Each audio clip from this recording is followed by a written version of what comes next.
Saya yakin kawan-kawan ini akan berempati kepada kita. Sehingga satu nama ini saya optimis bisa dari P3.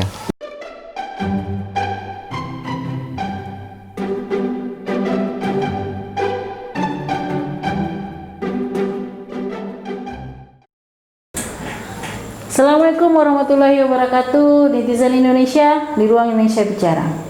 Kita sudah berada di penghujung segmen 1 dari menyoal Wakil Bupati Kampar. Kita juga sudah mendengar Ketua DPRD melalui Ketua Komisi 1 Kampar sudah berbicara masalahnya. Ternyata ada di Partai Koalisi. Kita sudah mendengar Ketua Partai Keadilan Sejahtera. Kita juga sudah mengetahui dari Ketua Partai Nasdem. Terakhir kemarin kita mendengar dari Partai Golkar. Sekarang kami juga sudah berbicara dengan Ketua Partai P3 yang merupakan partai pengusung utama dan merupakan partainya almarhum Bapak Aziz Zainal. Kita akan mendengarkan apakah mereka memang pantas mendapatkan posisi wakil bupati atau mereka hanya melalui kesedihan dan tidak mendapatkan apa-apa setelah wafatnya Aziz Zainal. Kita dengarkan Hendrayani berbicara. Kita langsung saja dari persoalan wafatnya Bapak Aziz Zainal, lalu Pak Catur menjadi bupati, akhirnya Partai P3 menjadi partai yang sebenarnya tidak mendapat apa-apa.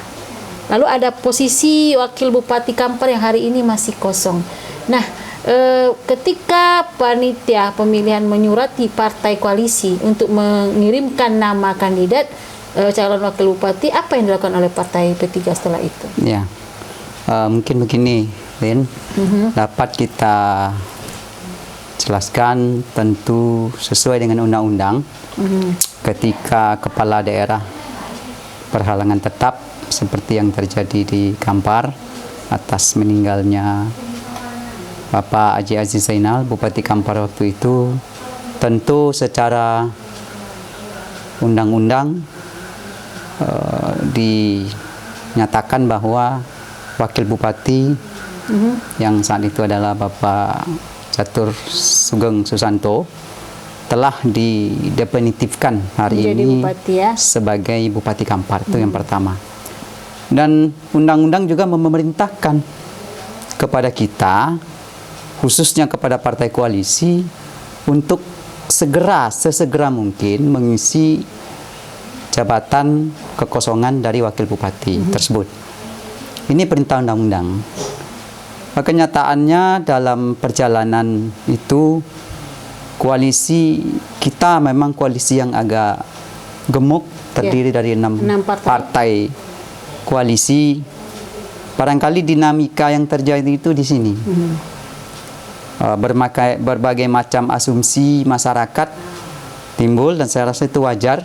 Tapi dapat kami sampaikan bahwa P3 sebagai partai yang merasa sangat kehilangan dan partai pengusung utama, pasangan Aziz Catur sudah dari awal-awal menggagas ini. Kita pertama kali berbicara dengan partai koalisi. Saya punya dokumentasinya. Beberapa kali kita adakan pertemuan. Kita juga sudah menyodorkan nama. Ini dari kita diskusikan dengan partai koalisi. Namun faktanya sampai hari ini belum terjadi kesepakatan untuk dua nama tersebut sesuai undang-undang. Dan kita P3 sangat berkepentingan sebenarnya, terlepas dari kepentingan kelompok dan golongan, apapun itu kita ingin jabatan Wabub Kampar ini segera diisi.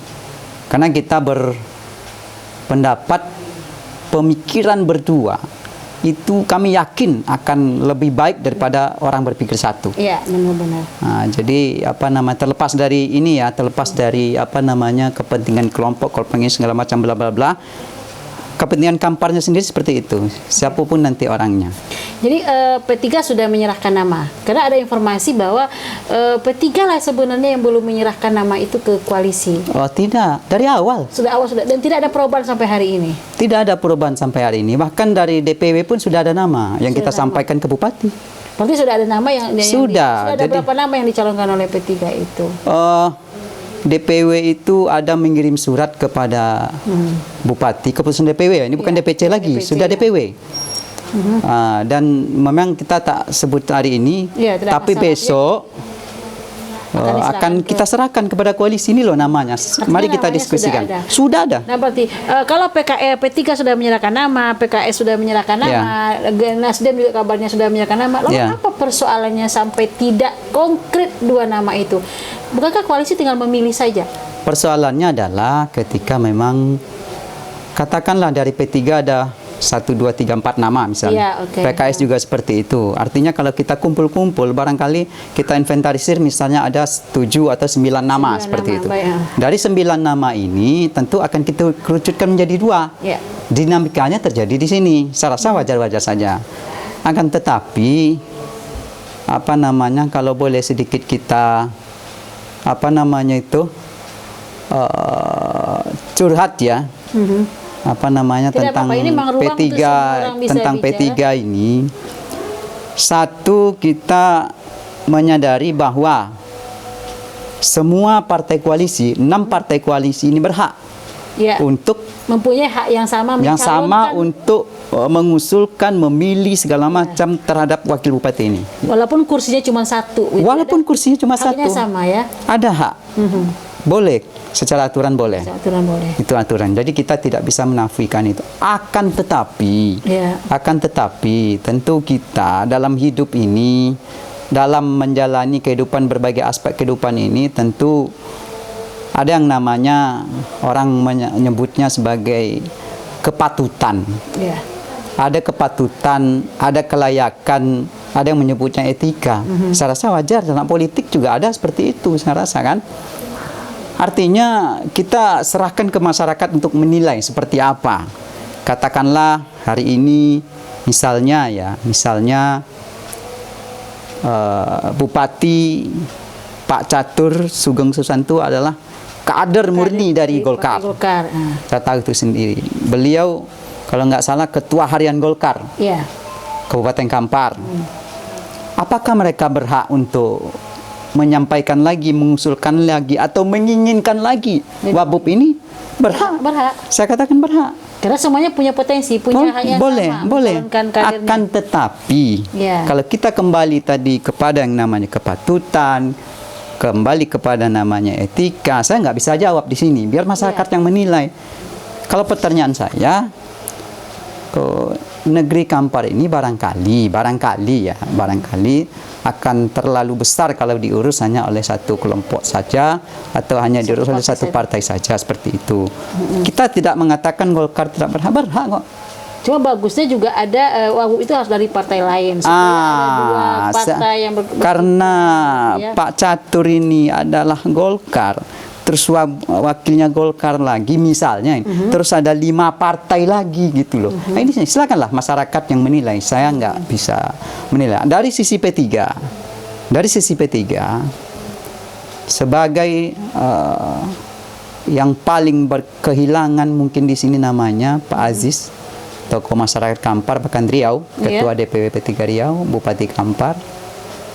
Tentu kita ingin kawan-kawan ini berempati, berempati menjadi kita gitu loh. Merasakan apa yang merasakan dirasakan oleh Partai P3 hari seandainya ini terjadi dengan rekan-rekan yang lain, apakah wajar kalau kita P3 ini bermohon untuk kita diberilah diberi peluang begitu ya, memahami kita gitu loh, walaupun aturan tidak ada, tapi kita ya gimana ya, ingin mencoba mengetuk pintu hati, dan saya rasa sudah beberapa partai paham, saya rasa sudah pernah dibicarakan sudah itu saya sebagai ketua P3 Kampar sudah membicarakan ini kepada partai-partai koalisi, dan respon mereka luar biasa. Sebagian mau, dan sebagian mereka mau berempati menjadi kita. Akan tetapi memang ini belum final. Artinya mungkin terhadap persoalan, kalau saya bicarakan P3, saya belum bicarakan personalnya kan sudah ada rekomendasi DPW. Silakan nanti di sini kita bicara gitu. memang kita berharap dari P3 sendiri itu ada prioritas-prioritas. Ada anak almarhum Ya. Pak Aziz yang saya rasa juga cakap dalam ini. Ada kader lain juga seandainya ini berbaskan. Kita punya stok yang banyak gitu loh. Dan saya yakin kualitas kita itu tidak akan Tidak kalah dengan yang lain. kalaupun tidak ini tidak akan minimal sama. Itu minimal. Kalau tak bicara lebih kita lebih lagi tapi dari minimal sama. Nah, jadi ini persoalan. Artinya ini P3 saja. berharap kadernya yang menjadi wakil bupati, Ya. terserah nanti bupati yang memilih siapa di antara nama yang dicalonkan. Secara aturan begini alurnya, partai koalisi ini berembuk melahirkan dua nama. Ya. Dua nama ini nanti akan kita serahkan kepada bupati. Selanjutnya bupati menyurati DPRD untuk dipilih. Ya. Dua nama ini. Apakah bupati boleh mengintervensi? Saya rasa ya tidak dalam konteks intervensi. Tapi ketika ada beberapa teman-teman mengatakan selayaknya Bupati diajak bicara. iya, bupati diajak bicara, ya saya juga sepakat. Iya. Karena bagaimanapun memang kita harus pahami bahwa usernya Wabub ini adalah bupati. Adalah bupati. Yang Jadi akan setiap hari berkomunikasi Ya. adalah bupati. akan membantu bupati. Iya. Akan membantu tugas-tugas bupati. Jadi ketika ada teman-teman mengatakan kita bicarakan, kita konsultasi, saya rasa bagus. Yang kedua, bupati ini adalah pembina partai politik di daerah. Ya. Apakah pernah bupati mengambil inisiatif memanggil atau berdiskusi dengan partai koalisi? Kami restu. Ya,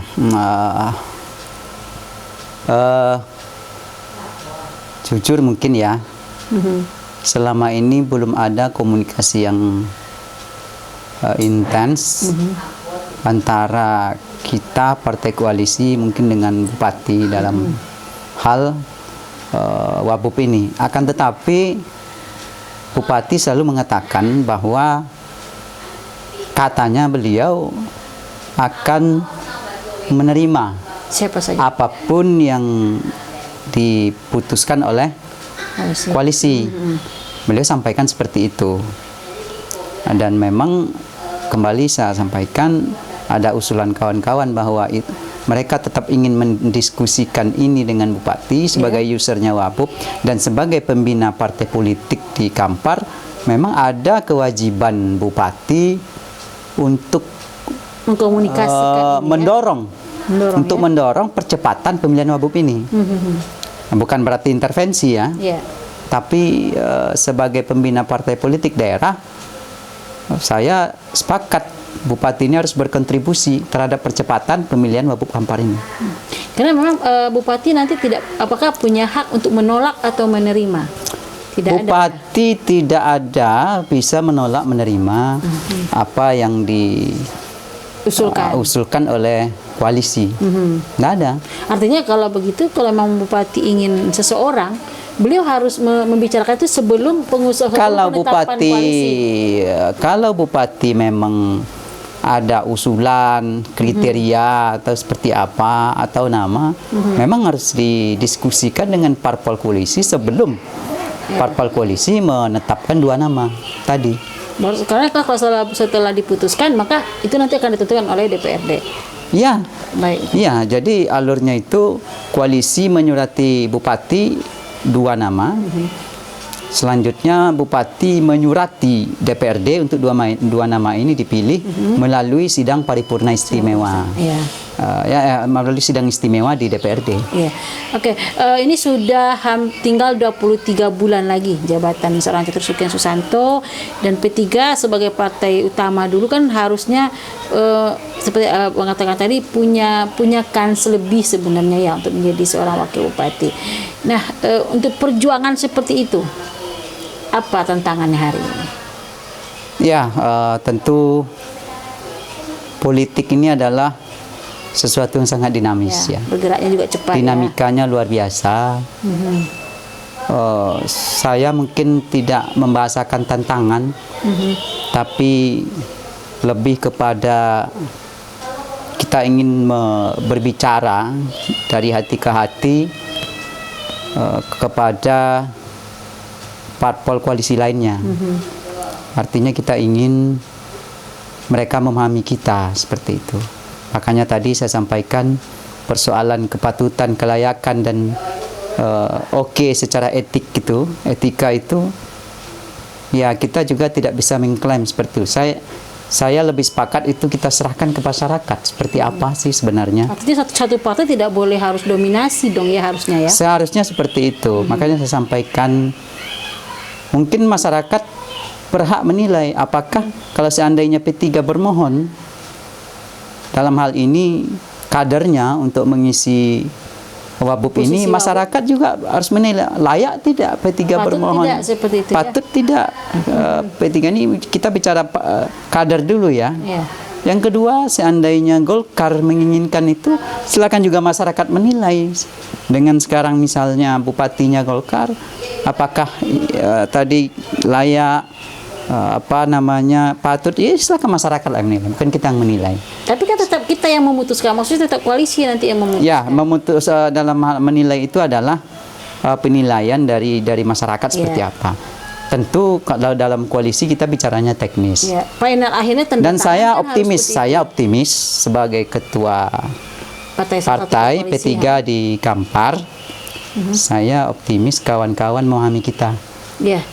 Saya optimis kawan-kawan memahami kita. Saya yakin sekali insya Allah. Karena kawan-kawan ini semua orang-orang baik. Nah, mereka pasti tidak akan melupakan peran Pak Ajis sebelumnya seperti itu. Setidaknya penghargaan beliau. Jadi artinya konkretnya dua nama ini saya optimis satu dari P3. Satu mesti dari P3. Tapi seandainya nanti pas pemilihan akhir P3 tidak bisa duduk sebagai wakil, bagaimana tanggapan Ketua? Seandainya satu dari P3, satu dari yang lain, akan ada dua. Ini memang sudah menjadi konsekuensi kita, karena ini pemilihannya oleh DPRD. Ya kita kembali mengetuk hati. Tentu. Awang yang mengetuk pula hati kedua.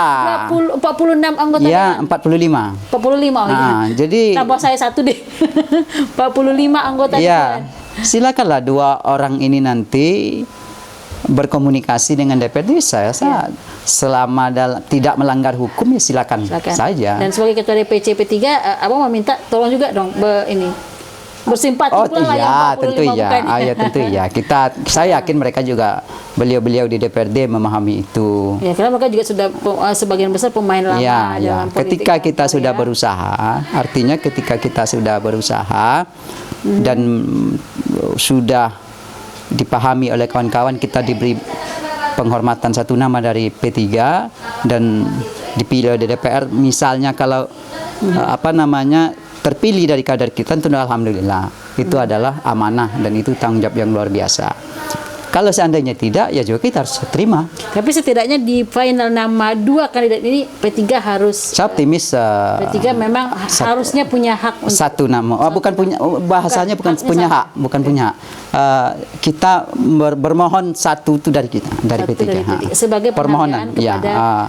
Apakah namanya penghargaan atau apa? Tapi saya lebih lebih ingin menyampaikan dengan kata-kata bahwa saya yakin kawan-kawan ini akan berempati kepada kita. Sehingga satu nama ini saya optimis bisa dari P3. Nah, satu lagi terserah dari partai manapun, termasuk partai Golkar tadi. Oh iya, boleh saja, boleh saja. Enggak ada persoalan. Netizen Indonesia itulah dilematis. Itulah politik yang sangat dinamis. Semua pihak merasa mereka pantas untuk menjadi wakil bupati. Semua partai merasa kadernya layak menjadi wakil bupati. Hendrayani menyatakan harusnya partai-partai koalisi bisa bersimpati, bisa memiliki rasa terhadap kehilangan seorang Azzainal bagi partai P3. Itu permintaan P3. Sekarang seperti kata Hendrayani juga, kita serahkan semuanya pada masyarakat. Jadi netizen Indonesia, kami dari Ruang Indonesia Bicara hanya memberikan kesempatan pada mereka berbicara. Penilaian selanjutnya Anda semua yang menentukan. Kampar adalah kita, dan kita semua berharap Kampar akan memiliki seorang wakil bupati yang bisa diterima semua pihak dan bisa membantu seorang Datuk Sugeng Susanto memimpin negeri ini. Demikian liputan kami kali ini tentang kosongnya jabatan Wakil Bupati Kampar. Kami menunggu Anda semua memberikan komentar di ruang ini. Terima kasih untuk share, like, dan subscribe yang sudah Anda berikan. Jika Anda ingin berkomentar apapun, baik mengenai seorang wakil bupati yang masih kosong atau mengenai apa saja, silakan klikkan video Anda di bawah ini. Dari Ruang Indonesia Bicara, Assalamualaikum warahmatullahi wabarakatuh.